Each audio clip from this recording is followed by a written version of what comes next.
घर में मेहमानों का आना शुरू हो चुका था। बाहर बन रहे पकवानों की खुशबू पूरे घर में फैल चुकी थी। उस खुशबू के बीच सभी की हंसी ठिठोली की आवाज़ें अम्मा को उनके कमरे में सुनाई दे रही थी। पर उस हंसी ठिठोली में उनकी कोई दिलचस्पी नहीं थी। वह तो अपने कमरे में ही भली थी। उन्हें तो दिलचस्पी थी उन पकवानों में जिसे खाने को उनका जी ललचाने लगा था। आज बेटे बहू भावेश और सुदीप्ता की शादी की 8वीं सालगिरह थी। आखिर उनका बेटा कलेक्टर जो है, तो पार्टी भी छोटी मोटी नहीं होगी। तो कई मेहमानों को बुलाया गया था, या यूँ भी कह सकते हैं कि उनके दोस्तों और बहू के मायके वालों को बुलाया गया था। अम्मा जी या उनके परिवार में किसी को कोई खास दिलचस्पी नहीं थी। वैसे भी बहू की हिदायत के अनुसार अम्मा जी को तो अपने कमरे में ही रहना था। पता नहीं बहू ने ये हिदायत भी क्यों दी। वैसे भी अम्मा अपने कमरे से बाहर आती कहाँ हैं, क्योंकि अगर वो ज़रा सा ही बाहर आ जाती है तो बहू को अच्छा नहीं लगता। उसे लगता है कि उनके बाहर आने मात्र से ही पूरा घर फैल जाता है। शायद उसके इस चमकीले सुंदर ईंट गारे के घर में अम्मा ही अकेली पुरानी वस्तु थी, जो उस घर में उस जिद्दी दाग धब्बे की तरह थी जिसे हटाना तो हर कोई चाहता है, लेकिन फिर भी वो अपनी छाप उस जगह छोड़ ही देता है। और अम्मा जी को तो घर से निकाले तो उनकी इज्जत पर दब्बा पड़ जाए। लोग कहने ना लगे कि इतना बड़ा कलेक्टर अपनी माँ की देखभाल नहीं कर पाया। इसलिए मजबूरी में ही सही अम्मा जी को घर में रख रखा था, लेकिन बस उनके कमरे तक सीमित कर रखा था। तभी अचानक दरवाज़ा खुला और बहू सुदीप्ता अम्मा के कमरे में आई। उसके हाथ में कोई पैकेट था। अम्मा जी के बिस्तर पर उसे रखते हुए बोली, अम्मा जी, इसमें साड़ी है, पहन लेना। कहीं कोई भूले चुके मेहमान कमरे में आ गया तो आपकी साड़ी को देखकर हमारी इज्जत तार तार हो जाएगी। और ढंग से हाथ मुंह धोकर कंघी कर लेना। अगर कोई कमरे में आता है तो नमस्ते, हाँ और हूँ में ही जवाब देना। ज़्यादा बोलने की ज़रूरत भी नहीं आपको। सुदीप्ता अपनी धुन में बोले जा रही थी, पर अम्मा उनका ध्यान अभी भी सिर्फ पकवानों की खुशबू पर ही था।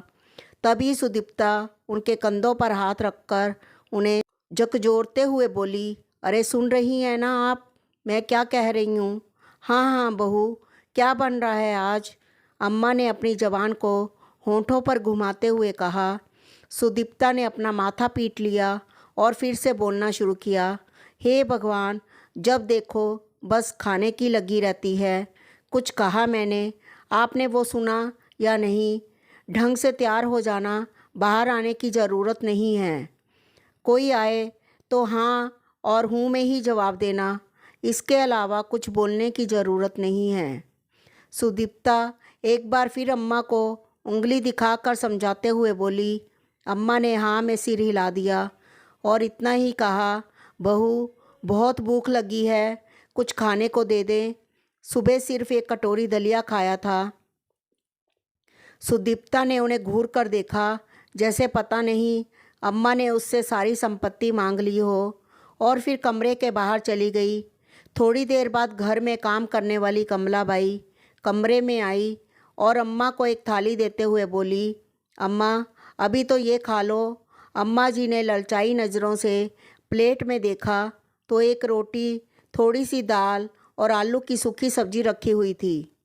अम्मा ने उसकी तरफ आशा भरी नज़रों से देखा तो कमलाबाई बोली, अम्मा अभी तो पकवान बन रहे हैं ना, पूरी तरह से तैयार नहीं हुए, इसलिए मैं सुबह का ये बचा हुआ खाना ले आई हूँ, ताकि कुछ देर तो आपकी भूख शांत हो। अम्मा को भूख तो ज़ोरों से लगी थी, इसलिए थाली लेकर उस थाली पर ही टूट पड़ी। अम्मा को इस तरह खाना खाते देखकर कमलाबाई की आंखों में भी आंसू आ गए। मन ही मन सोचने लगी, कोई कह सकता है ये कलेक्टर साहब की माँ हैं, वो कलेक्टर साहब जिनकी काफ़ी इज्जत है और खूब पैसा कमा रहे हैं। उनके बेटे बहू को देखकर तो बाहर वाले भी इनकी किस्मत पर रश्क करते हैं, पर इनसे तो हमारी किस्मत लाख गुना अच्छी है। बेटा बहू मजदूरी करते हैं, मैं घरों में काम करती हूँ, लेकिन कम से कम रात का खाना एक साथ बैठकर तो खाते हैं। यहाँ तो बेटे को पता ही नहीं कि माँ के साथ क्या हो रहा है। सोचते सोचते कमलाबाई फटाफट अम्मा के कमरे की सफाई करने लगी। वैसे अम्मा के कमरे में ज़्यादा कोई सामान तो था नहीं, इसलिए फटाफट व्यवस्थित हो गया। पूरे कमरे को व्यवस्थित कर बाहर से 2 कुर्सियां लाकर अम्मा के कमरे में रख दी, ताकि कोई आए तो बैठने के लिए कुछ तो हो। तभी बाहर से सुदीप्ता की आवाज़ आई तो कमलाबाई बाहर आ गई। इधर अम्मा ने फटाफट थाली साफ कर डाली, पर भला एक रोटी से क्या हो। भूख तो अभी भी ज़ोरों से लग रही थी, पर बोलती किससे। मन मारकर थाली एक तरफ रख जैसे तैसे उठी और हाथ मुंह धोकर पैकेट में से साड़ी निकाली। साड़ी बिल्कुल नई थी, उस पर से टैग भी नहीं हटा था। पूरे 410 रुपये की साड़ी थी। उसे देखकर ही अम्मा खुश हो गई। मेरे बच्चों ने पहली बार मेरे लिए साड़ी खरीदी। पर साड़ी के साथ ब्लाउज़ और पेटीकोट तो था ही नहीं, इसलिए अपने पुराने ब्लाउज़ पेटीकोट के साथ ही साड़ी पहन ली। थोड़ी देर बाद सारे मेहमान बाहर इकट्ठे हो गए तो केक काटने का वक्त हो गया। भावेश और सुदीप्ता केक काटने के लिए एक साथ आ गए। तभी भावेश के किसी दोस्त ने कहा, अरे भावेश, घर में आंटी जी भी तो हैं, उन्हें भी तो बुलाओ। आखिर तुम्हारी ज़िंदगी का इतना खुशी का दिन है तो उन्हें तो यहाँ होना ही चाहिए। उसकी बात सुनकर भावेश झेंप गया। उसने सुदीप्ता की तरफ देखा तो सुदीप्ता बात बनाते हुए बोली, अरे भैया, बात यह है कि अम्मा जी की तबीयत ठीक नहीं रहती, इसलिए वो बाहर नहीं आई। उन्होंने खुद मना किया है कि मुझे परेशान मत करना, वरना हमारा तो बड़ा मन था उन्हें बाहर लाने का, उन्हीं के हाथों से केक कटवाने का। आखिर सबको अपनी बातों से संतुष्ट कर सुदीप्ता ने भावेश के साथ मिलकर केक काटा। इधर खाने पीने में सब लोग मशगूल हो गए। इतने में कमलाबाई ने एक प्लेट अम्मा के लिए खाना लगाया तो सुदीप्ता ने उसे डांट दिया, ये क्या कर रही हो कमला, ये प्लेट लेकर जा रही हो। कमला ने झेमते हुए कहा, मेम साहब, अम्मा को भूख लग रही होगी, उन्होंने एक रोटी ही तो खाई थी, तो एक रोटी भी काफ़ी है तसल्ली लाने के लिए। उनकी तो उम्र हो चुकी है, उनका तो पेट भर ही गया होगा। ये प्लेट छोड़ और जाकर तेरा काम कर, अम्मा का मैं देख लूँगी। यहाँ मेहमान सिर पर खड़े हैं और तुझे अम्मा जी की पड़ी है, चल जा यहाँ से। आखिर मजबूरन कमलाबाई को प्लेट वहीं रखकर अपने काम पर जाना पड़ा। इधर सुदीप्ता अपने दोस्तों के साथ बिज़ी हो गई। रात के 11 बज गए, लेकिन अम्मा जी को खाना तक नहीं दिया। अब तो अम्मा की भूख के मारे हालत ख़राब होने लगी। अब उनसे बर्दाश्त नहीं हो रहा था, लेकिन पार्टी तो अभी तक चल रही थी। लेकिन जब बिल्कुल बर्दाश्त नहीं हुआ तो आखिर मजबूरी में ही सही वो उठकर अपने कमरे से बाहर आ गई। उन्हें बाहर देखकर भावेश का मूड खराब हो गया। वो धीरे से सुदीप्ता पर बिगड़ते हुए बोला, सुदीप्ता, तुमसे कहा था ना मैंने, ये अम्मा बाहर क्या कर रही है, तुम्हें मेरी इज्जत का बिल्कुल भी ख्याल नहीं है। अंदर लेकर जाओ, मैंने अभी के अभी अंदर लेकर जाओ, अभी के अभी। सुदीप्ता फटाफट अम्मा के पास गई और उन्हें अंदर धकेलते हुए बोली, अम्मा जी, आप बाहर क्या कर रहे हो, आपकी तबीयत ख़राब है ना, चलिए अंदर चलिए, आराम कीजिए। लेकिन अम्मा भूख से तड़प रही थी तो सबके सामने ही बोल पड़ी, बहू, मुझे बहुत ज़ोर से भूख लगी है, कुछ खाने को दे दे। उनकी बात सुनकर सब लोग हैरानी से अम्मा की तरफ देखने लगे। इतने बड़े कलेक्टर की माँ अभी तक भूखी प्यासी बैठी है, जबकि कलेक्टर साहब सबको पकवान खिला रहे हैं। कुछ लोग दबी जबान से बात करने लगे। कुछ बातें भावेश और सुदीप्ता के कान तक भी पहुंची। आखिर सुदीप्ता अम्मा को अंदर ज़बरदस्ती खींचते हुए ले गई। ज़बरदस्ती उन्हें उनके पलंग की तरफ धकेलते हुए बोली, खबरदार, जो आप बाहर आई तो मुझसे बुरा कोई नहीं होगा। शर्म नहीं आती अपने बेटे की इज्जत इस तरह से उछालते हुए? क्या बताना चाहती है आप लोगों को कि हम आपको भूखे रखते हैं? आपसे तो मैं बाद में बात करूंगी, पहले जो बाहर आप रायता फैलाकर आई हैं उसे तो समेटूं।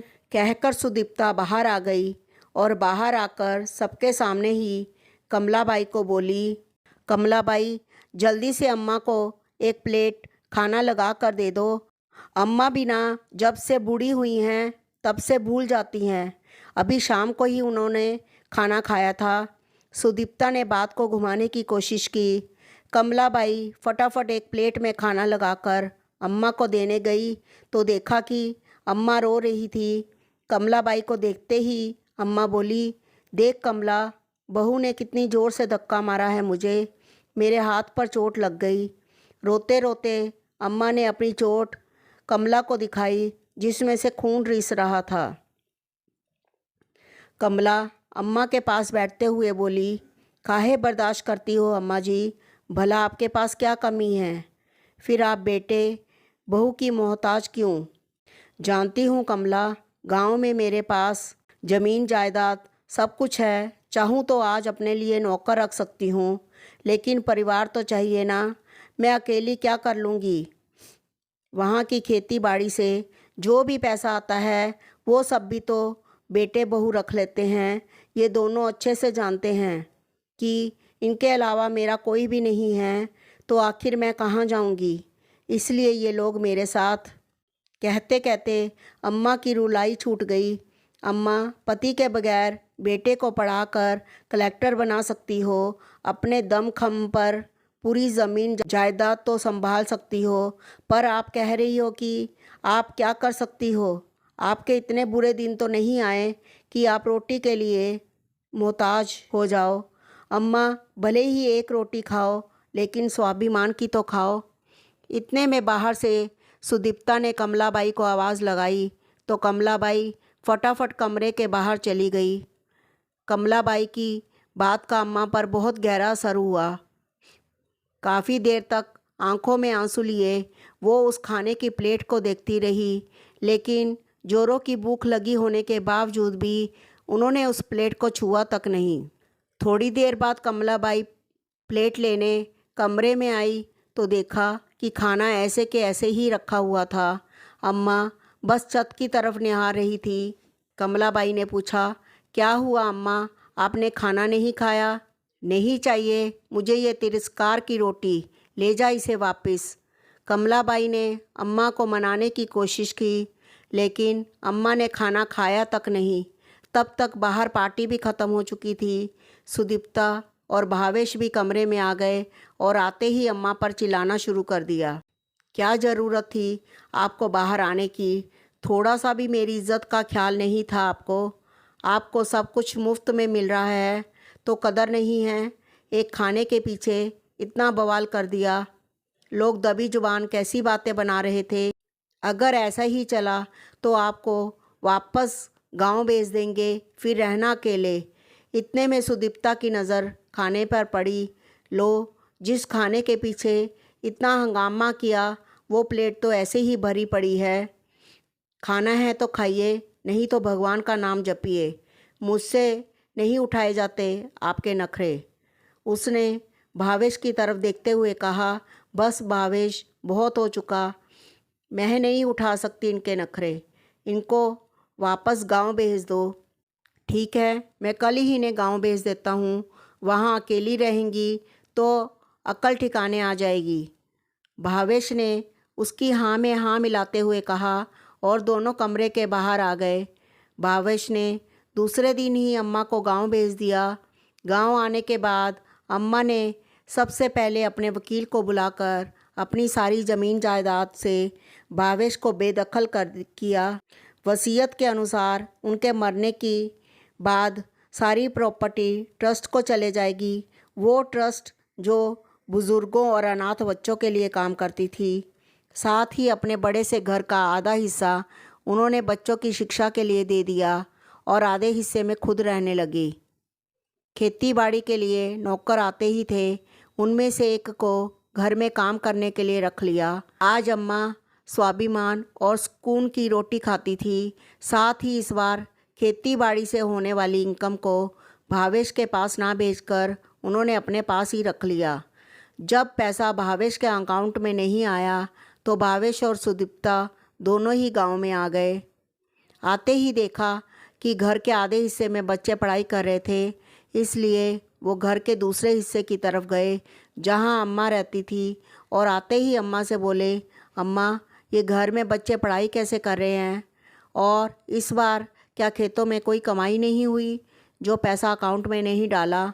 उनकी बात सुनकर अम्मा ने कहा, घर का आधा हिस्सा मैंने बच्चों की शिक्षा के लिए दे दिया है और रही बात कमाई की तो हुई थी कमाई पूरे 7 लाख रुपए की, वो मैंने अपने अकाउंट में रख लिए हैं।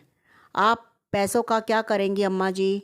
और किससे पूछकर अपने घर का आधा हिस्सा बच्चों की शिक्षा के लिए दे दिया।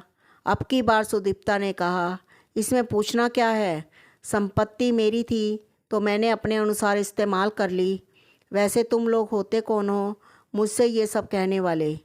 कैसी बात कर रही हो अम्मा, हम आपके बेटे बहू हैं, आपका भला बुरा अच्छे से जानते हैं। भावेश ने बिगड़ते हुए कहा, कौन से बेटे बहू? वो जो रोटी तक के लिए अपनी माँ को तरसा देते हैं। देख बेटा, ऐसे बेटे बहू मुझे नहीं चाहिए। वैसे भी मैं तुम्हें प्रॉपर्टी से बेदखल कर चुकी हूँ, तो अब गांव में तुम्हारे लिए कुछ रखा भी नहीं है। अब तुम्हारा शहर भला, तुम्हारा घर भला, यहाँ आने की ज़रूरत नहीं है। अम्मा जी, आप ऐसे कैसे कर सकती हो? अम्मा की बात सुनकर सुदीप्ता चिल्लाते हुए बोली, मैंने तो प्रॉपर्टी से बेदखल किया है, कम से कम धक्का देकर किसी को चोटिल नहीं किया, जैसे तुमने मेरे साथ किया था बहू। वैसे भी अब ना इस प्रॉपर्टी में तुम्हारा कोई हिस्सा है, ना ही मेरी ज़िंदगी में। रही बात मेरे मरने के बाद की, तो मेरी चिता को अग्नि देने मत आना। गांव में कोई भी इंसान मेरी चिता को अग्नि दे देगा। कम से कम यहाँ के लोगों में इंसानियत जिंदा है। अम्मा जी के गुस्से भरे चेहरे को देखकर दोनों की हिम्मत नहीं हुई कुछ कहने की, इसलिए दोनों ही अपना सा मुँह लेकर शहर के लिए रवाना हो गए। धन्यवाद।